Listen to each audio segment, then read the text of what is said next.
திருக்கோவிலின் எம்பெருமானுடைய திருவுருளாலே இன்றைய வைகுந்த ஏகாதசி நிகழ்ச்சிகள் அவன் அருள் கொண்டு தொடர்ந்து நடைபெற்று வருகின்றது.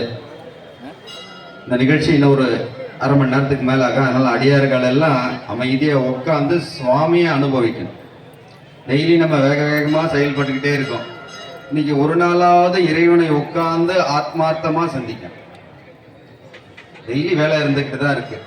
நம்முடைய மனம் அமைதியாகும் அப்படின்னா அது ஆலயம் தான் பேரு. இந்த ஆன்மா லயப்படையக்கூடிய இடம் இந்த ஆலயம். அதனால யாரும் அவசரப்பட வேண்டாம். ஒரு அரை மணி நேரத்துக்கு மேல இந்த நிகழ்ச்சிகள் தொடரும். நீங்க எல்லாம் அமைதியா உட்கார்றீங்க, உங்களுடைய வேண்டுதலை சுவாமிகிட்டே வைக்கிறீங்க, பிரார்த்தனை எல்லாம் சுவாமி நிறைவேற்றுவார். அதனால உங்களுடைய சிந்தனைகள் எங்கேயும் சிதறக்கூடாது. மற்றவர்களுக்கு இடம் விடுங்க. நிறைய இடம் இருக்கு. எல்லாருக்கும் நல்ல ஸ்பீக் செட்ல மைக்ல இருந்து எல்லாமே நல்லா வசதி செஞ்சிருக்காங்க. நல்ல தொடர்ந்து இறைவனை நாம் சிந்திப்போம். பாசுரம் திருப்பாவை 15, மார்கழி 15. எல்லே இளம் கிளியே இன்னம் புறங்குதியோ சில்லென்று அழையேன் மின் நங்கை மீர் போதர்கின்றேன் வல்லை உன் கட்டுரைகள் பண்டே உன் வாயறியும் வள்ளீர்கள் நீங்களே நானேதானாயிடுக ஒல்லை நீ போதாய் உனக்கென்ன வேறுடைமை எல்லோரும் போந்தாரோ போந்தார் போந்தெண்ணிக்குள் உடையவர்னு நம்ம சொல்றோம். சரியா? ஆண்டாள் திருவடிகளே சரணம். உடையவர். மாதங்களிலே சிறந்த மாதம் மார்கழி. நமக்கு 12 மாதம் இருக்கு இல்லைங்களா? அந்த மாதங்களிலே உயர்வான மாதம் மார்கழி அப்படின்னு பகவத்கீதையில கிருஷ்ண பெருமான் நமக்கு சொல்றார். அதிலும் வருஷம் ஃபுல்லா நம்ம கோவிலுக்கு வந்து வழிபாடு செய்ய வேண்டும். அப்படி நம்மால முடியலன்னா இந்த மார்கழி 30ம் தினமும் கோவிலுக்கு வந்து நம்ம ஆண்டாள் அருளி செய்த இந்த பாசுரத்தை பாடினாலே என்ன கிடைக்குமா?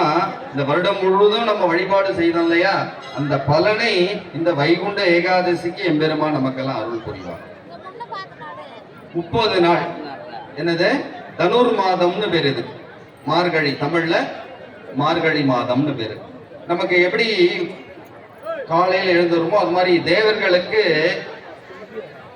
ஒரு நாள் பகல் ஒரு நாள் இரவு. நமக்கு அது ஒரு வருடமாக கருது இருக்கு. அது மாதிரி இது விடியற் காலையும் தேவர்களுக்கு விடியற் காலை. இந்த 4 to 6 இந்த நேரத்துல யாரெல்லாம் இந்த மார்கழி 30 காலையில வந்து வழிபாடு செய்கிறார்களோ அவர்களுக்கு வைகுந்தமாகிய எம்பெருமான் வசிக்கக்கூடிய அந்த பரமபதத்தில் நமக்கு இடம் கிடைக்கும்னு மார்கழி முதல் பாட்டிலே சொல்றார்.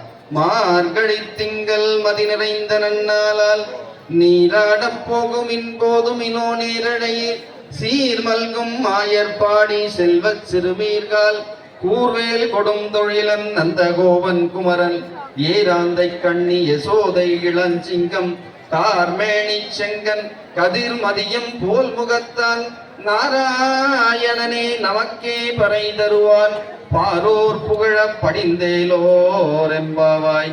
இவ்வாறாக அடியார்கள் அதிகாலையில் வந்து நீராடி குளித்து எம்பெருமானை வழிபாடு இந்த மார்கழி 30 வழிபாடு செய்கிறார்களோ அவர்களுக்கு 108வது திவ்ய ஸ்தலம் என்று வழங்கக்கூடிய மேல இருக்கக்கூடிய வைகுந்தனான நாராயணனுடைய திருவருள் உங்களுக்கு என்றென்றும் கிடைக்கும் என்பதாக இந்த பாசுரத்துறை அருளி செய்கிறார். நமக்கு பலன் தரும் அப்படின்னு ஒரு வழிமுறை வகிச்சிருக்காங்க. எல்லாரும் வழிபாடு செய்ய வேண்டும் அப்படின்னு நினைக்கிறமே தவிர எப்படி வழிபாடு செய்யணும் அப்படின்னு நமக்கு தெரியல இல்லையா?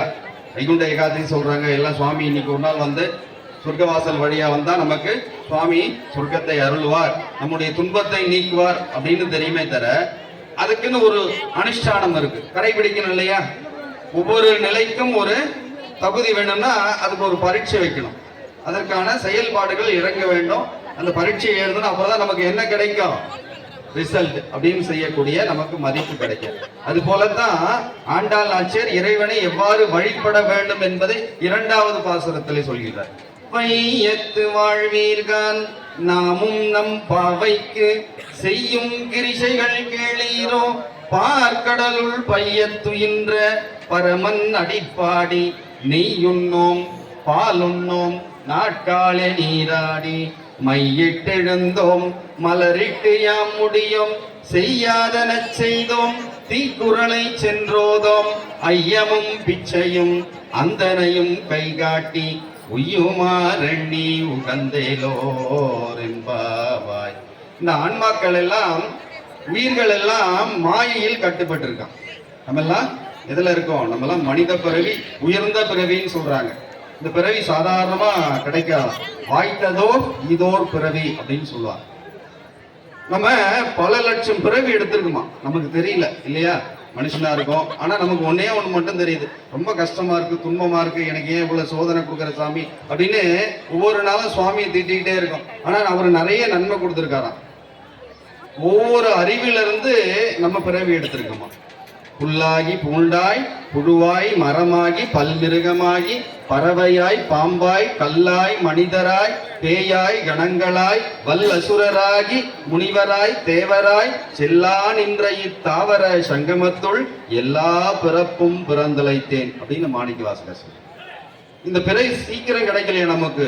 ஒரு அறிவான புல்லு பூண்டு, அதுக்கப்புறம் ஊர்வன, அதுக்கப்புறம் பாம்பு, அப்புறம் விலங்குகள், அப்புறம் பறவை. இப்படி விலங்குகள்ல 5 அறிவு குறைன்னு சொல்றோம் இல்லையா? நமக்கு எத்தனை அறிவு? 6வது அறிவு. நமக்கு மேலேயும் சில அறிவு கொண்டவர்கள் இருக்கார். தேவர்கள் இருக்காங்க, முனிவர்கள் இருக்காங்க, அதுக்கப்புறம் வைகுந்த பதவியான பெருமாள். இப்ப இந்த பிறவியே நமக்கு சாதாரணமா சுவாமி கொடுத்தலையா? ரொம்ப தவம் செய்து வந்திருக்கோமா? ஆனா என்ன நினைச்சிட்டு இருக்கோம்? ரொம்ப சாதாரணமா நினைச்சுக்கிட்டு சுவாமி இந்த பிறவை கொடுத்தார் இல்லையா, அதை மறந்துடுறோமா. நமக்கு உதவி செய்தால் எல்லாருக்கும் நம்ம நன்றி சொல்றோம் இல்லையா? சுவாமி என்ன உதவி செய்யிருக்காருன்னா இந்த உலகத்தை கொடுத்திருக்காராம்.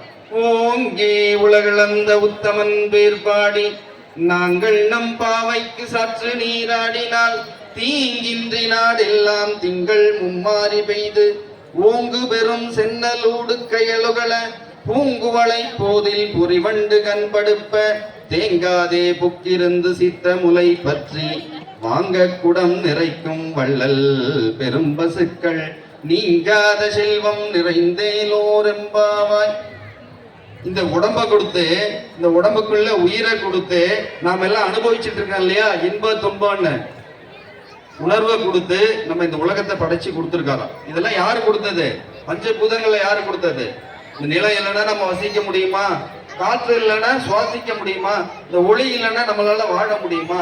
நீர் இல்லைன்னா நம்ம உயிரோட இருக்க முடியுமா? ஆகாயம் இல்லைன்னா நம்மளால இந்த உலகத்துல இருக்க முடியுமா? இதெல்லாம் யாரு கொடுத்தது? சுவாமி கொடுத்தாரு. யாரு கொடுத்தது? என்ன பண்ணணும்? தினம் தினம் சுவாமி நீங்க கொடுத்தது. அதனாலதான் ஆலயம் தொழுவது சால. நம்ம டெய்லி வந்து செய்யறோமா? இல்ல. நம்ம எதுக்கு வந்திருக்கோம்னே தெரியல. ஜாலியா இருக்கலாம், சாப்பிடலாம், டிவி பார்க்கலாம், ஊர் சுத்தலாம், செல்போன் நோண்டலாம் அப்படின்னு இதுலயே நம்முடைய வாழ்க்கை என்ன பண்ணிட்டு இருக்குமா? இதெல்லாம் மாயைன்னு பேரு. அதாவது மாயைன்னா நிலை இல்லாத பொருள். இந்த இடம் இன்னொரு 10,000 வருஷம் கழிச்சு இப்படியே நம்ம இருக்கும்னு சொல்ல முடியுமா?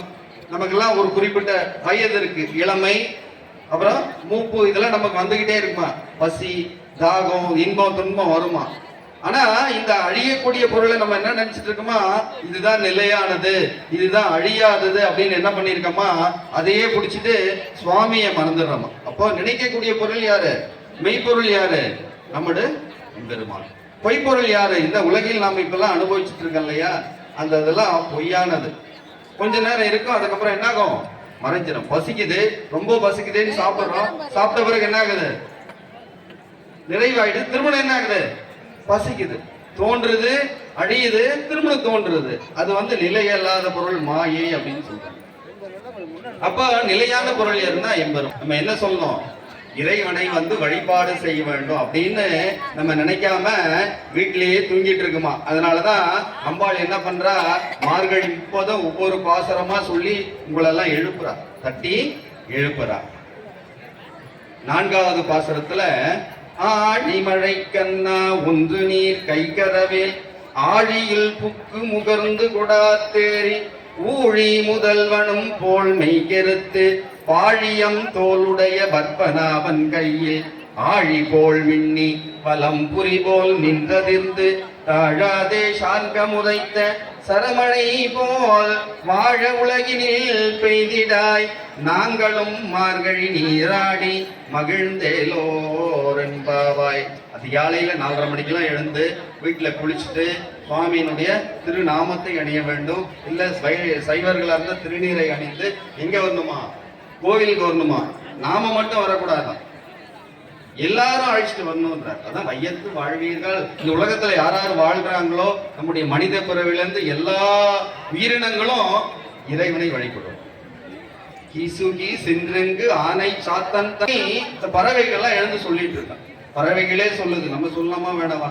பறவைகள் அதுக்கெல்லாம் என்ன, 4 அறிவு 5 அறிவு இருக்கக்கூடியதே சுவாமி நம்மளை படைச்சிருக்காரு அப்படின்னு இறைவனுடைய கீசு கீசு கிருஷ்ணா கிருஷ்ணான்னு சொல்லிட்டு இருக்கான். நம்ம என்ன பண்றோம், எல்லாம் கொடுத்தாரு, வீட்டுல தூங்கிட்டு என்ன பண்றோம், மகிழ்ச்சியா இருக்கும். ஆனா இறைவனை மறந்து விட்டோம். புள்ளின் வாய் பிண்டானை பொல்லா அரக்கனை புல்லும் சிலம்பினகான் புல்லறையன் கோவினிலே வெள்ளை வெளிச்செங்கின் பேரறவம் கேட்டிலே பிள்ளாய் எழுந்திராய் வேய்முனை நஞ்சுண்டு கள்ளச் சகடம் கலக்கழிக்க காலோச்சி வெள்ளத் தரவையில் துயிலமர்ந்த வித்தினை உள்ளத்து கொண்டு முனிவர்களும் தேவர்களும் மெல்ல எழுந்து அரியன்ற பேரறவும் உள்ளம் புகழ்ந்து குளிர்ந்தேலோ எம்பாவாய்.